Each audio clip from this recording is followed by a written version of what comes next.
Assalamualaikum warahmatullahi wabarakatuh.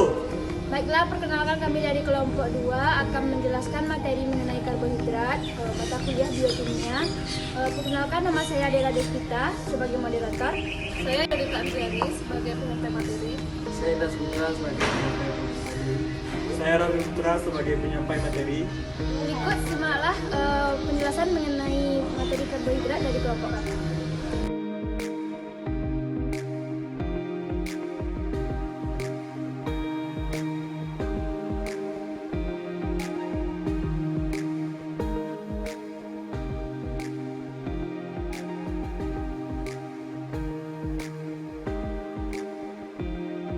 Assalamualaikum warahmatullahi wabarakatuh.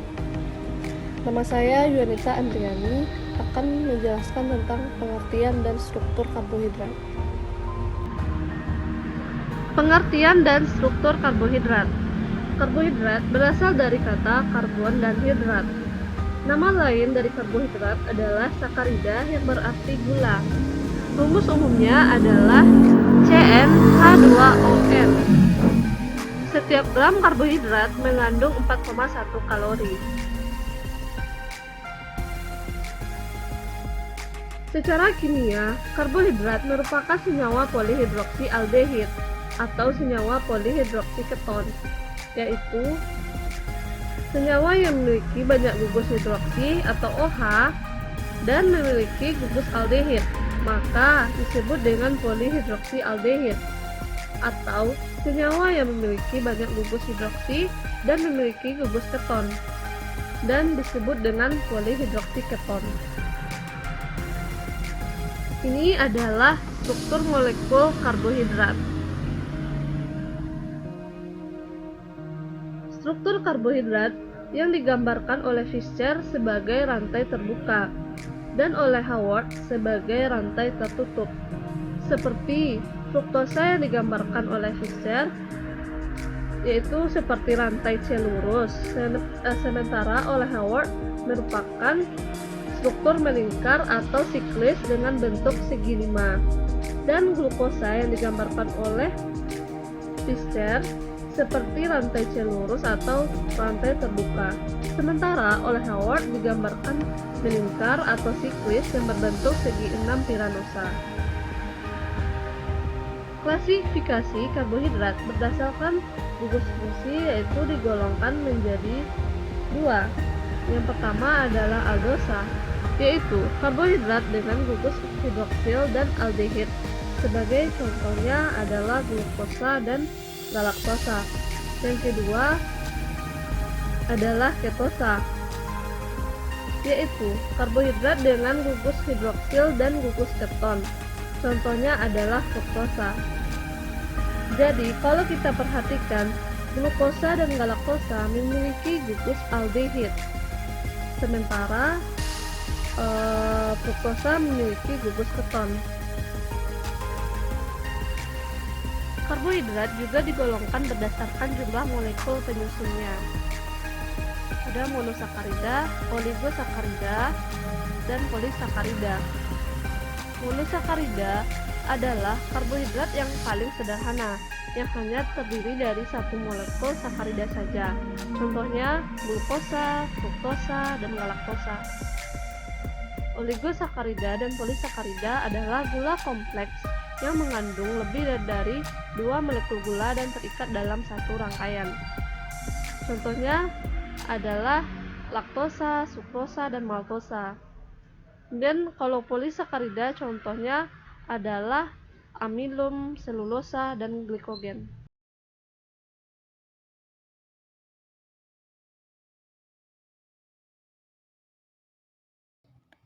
Satu, monosakarida. Monosakarida adalah senyawa karbohidrat dalam bentuk gula yang paling sederhana, memiliki gugus fungsi 1 unit aldehid atau keton dalam bentuk stereoisomer, di mana monosakarida memiliki sedikitnya 1 atom karbon asimetrik. Dengan ciri-ciri utamanya memiliki jumlah atom C yang berbeda-beda. Macam-macam monosakarida. Yang pertama, triosa. Terdiri dari gliserosa, gliseraldehyde, dan dihidroksiaseton. Yang kedua, tetrosa, terdiri dari tereosa, eritrosa, dan selulosa. Yang ketiga, pentosa, terdiri dari liksosa, silosa, arabinosa, ribosa, dan ribolusa. Yang keempat, heksosa, terdiri dari galaktosa, glukosa, manosa, dan fruktosa. Yang kelima, heptosa, terdiri dari hedoheptulosa. Dapat dilihat dari gambar di samping, bentuk dari rantai atau struktur dari triose, tetose, pentose, dan heksose.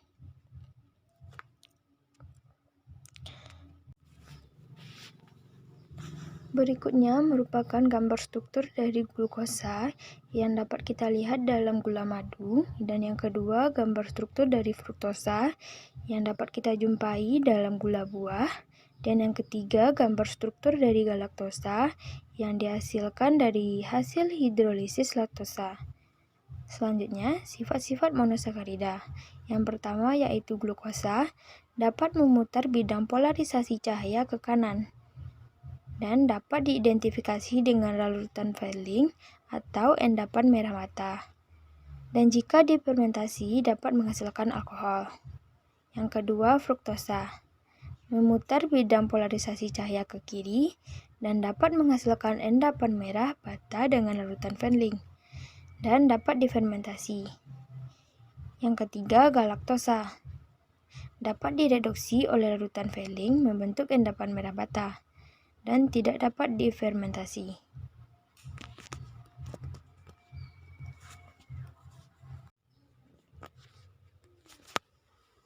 Dua, oligosakarida.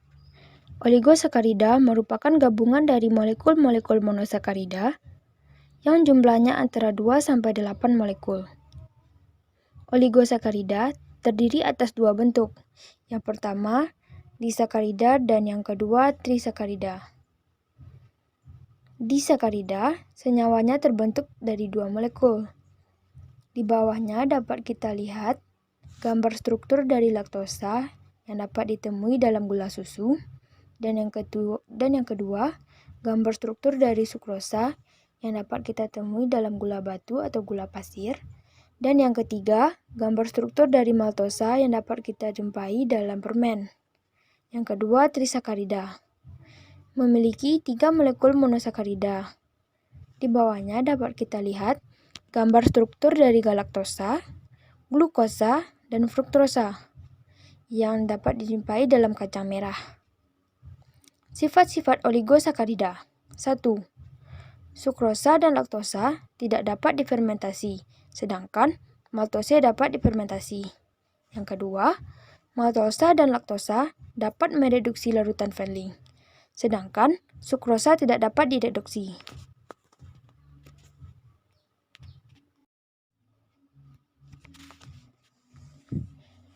3. Polisakarida merupakan senyawa yang terdiri dari gabungan molekul-molekul monosakarida yang banyak jumlahnya. Senyawa ini bisa dihidrolisis menjadi banyak molekul monosakarida. Polisakarida merupakan jenis karbohidrat yang terdiri dari lebih 6 monosakarida dengan rantai lurus atau bercabang. Macam-macam polisakarida. 1. Amilum atau tepung.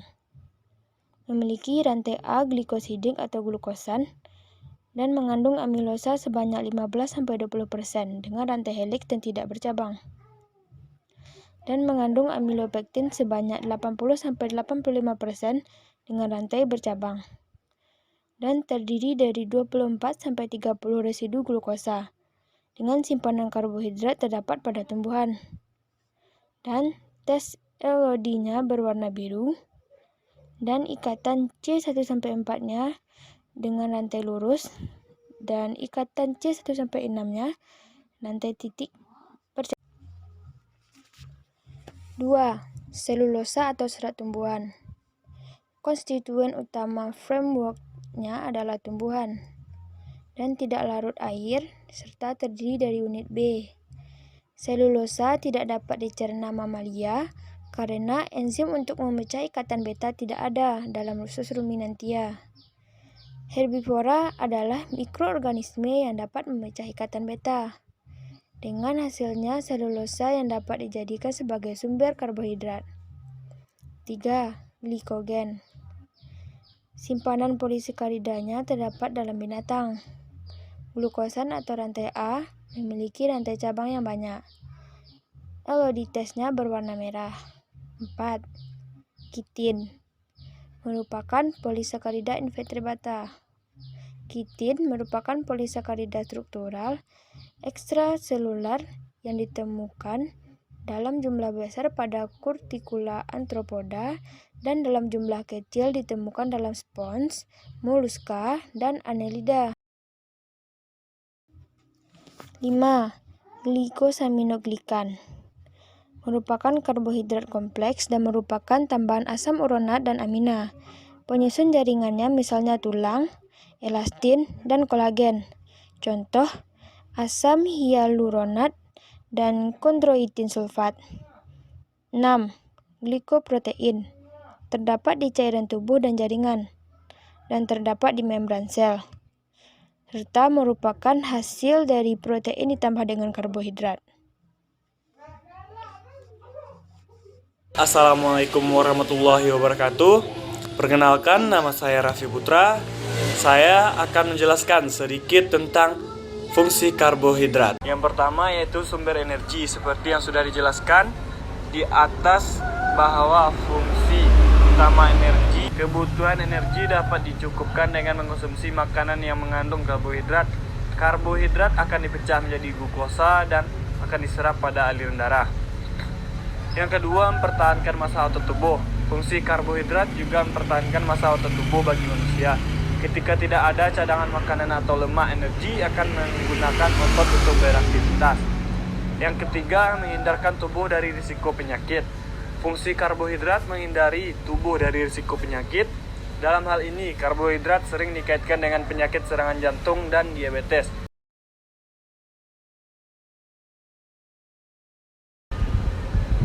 Karbohidrat penting untuk fungsi otak. Itu yang keempat, fungsi karbohidrat penting bagi fungsi otak manusia. Seringkali disebutkan bahwa memikir keras sangat membutuhkan energi yang banyak. Hal itu sangat-sangat benar. Karena otak membutuhkan energi untuk mengaktifkan sel-sel untuk berpikir lebih baik. Fungsi yang kelima, kesehatan pencernaan. Fungsi karbohidrat juga sebagai kesehatan pencernaan. Karbohidrat nutrisi baik menciptakan energi dalam tubuh. Pencernaan yang baik adalah kandungan dalam makanan yang seimbang.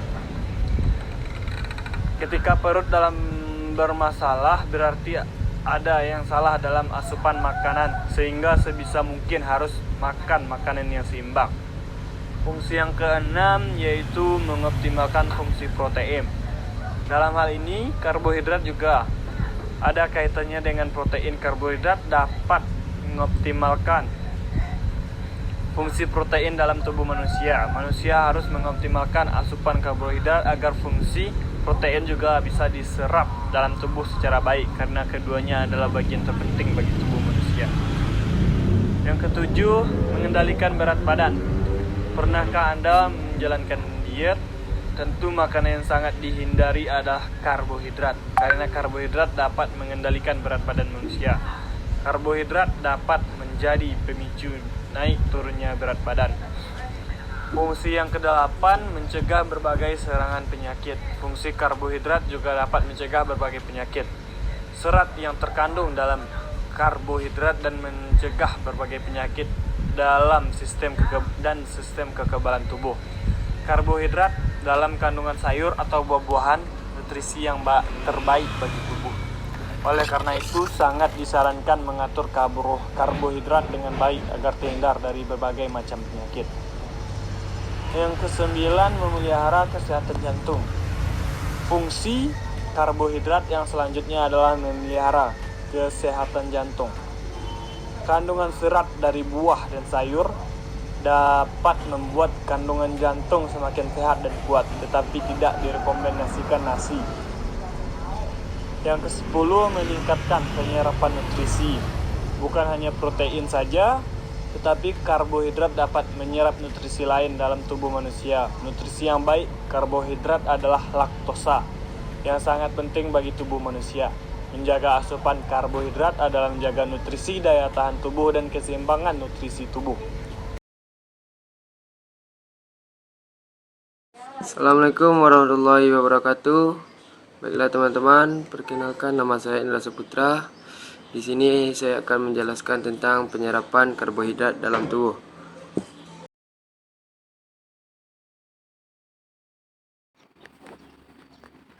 Proses penyerapan karbohidrat dalam tubuh.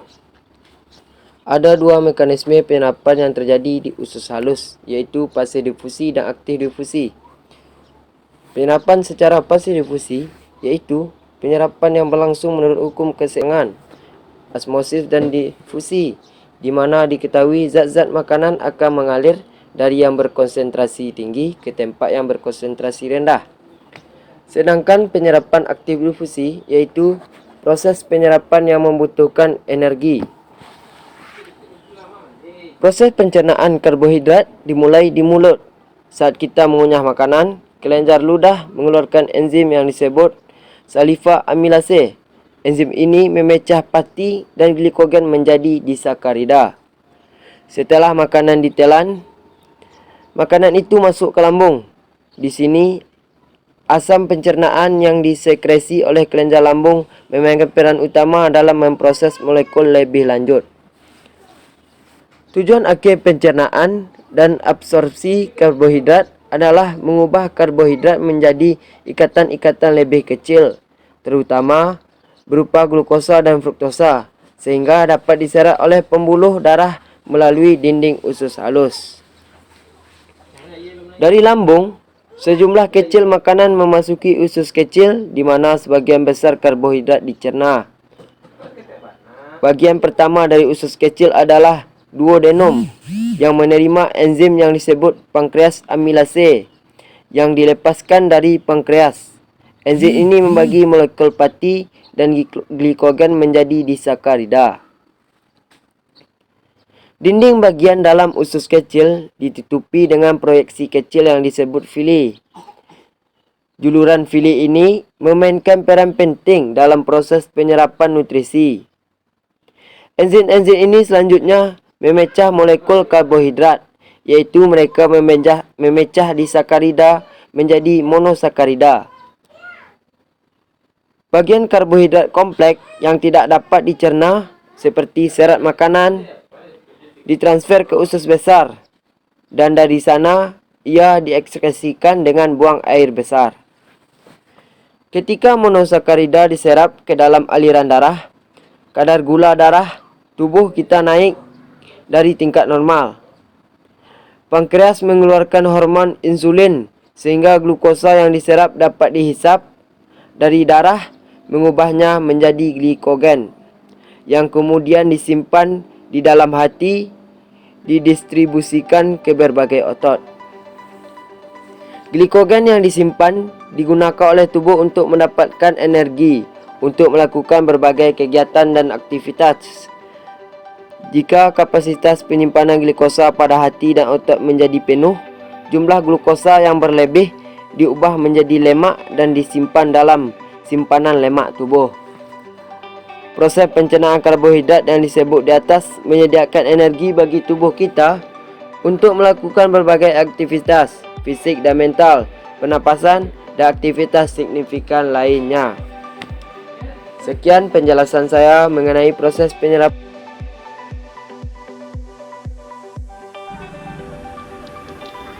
Kualitas karbohidrat. Di dalam pedoman gizi seimbang, pedoman sekali makan terdiri dari 1/3 piring nasi, 1/3 piring sayur, 1/6 piring buah, dan 1/6 piring lauk. Jika kita perhatikan, berarti sebagai sumber serat, kebutuhan serat harus dicukupi dengan porsi setengah piring yang berasal dari sayur dan buah-buahan. Nah, pedoman gizi seimbang ini digunakan untuk mencegah terjadinya obesitas atau mencegah terjadinya penyakit diabetes. Dalam pedoman gizi seimbang, kita juga diharuskan untuk beraktivitas fisik 3 kali per minggu dan minum air 8 gelas per hari. Nah, untuk mengidentifikasi sifat dan jenis karbohidrat, maka ada beberapa uji kualitatif yang dapat kita lakukan. Uji yang pertama adalah uji molis, yaitu uji ini digunakan untuk mengetahui ada tidaknya karbohidrat di dalam makanan.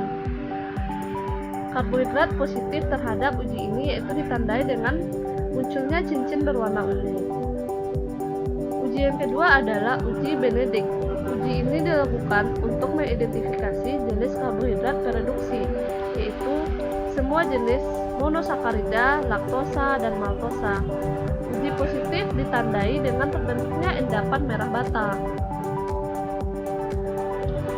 Kemudian uji berikutnya adalah uji Fehling.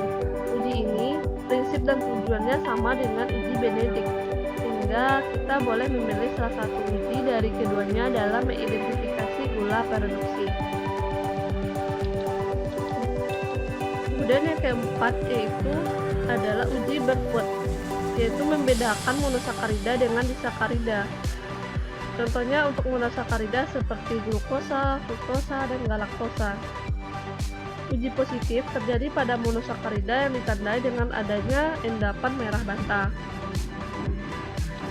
Kemudian selanjutnya yang kelima, uji Seliwanov, yaitu membedakan karbohidrat ketosa atau aldosa, contohnya pada fruktosa dan sukrosa.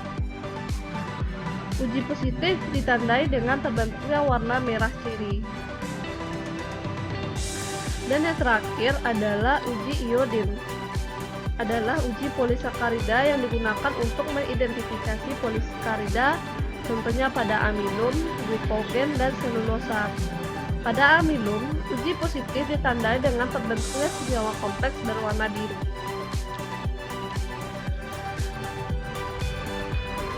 Baiklah, sekian penjelasan kami mengenai materi karbohidrat. Terima kasih telah menyaksikan video kami. Kalau ada kata-kata yang salah, mohon dimaafkan. Jangan lupa like, comment, and subscribe. Kami sudahi dengan Wassalamualaikum warahmatullahi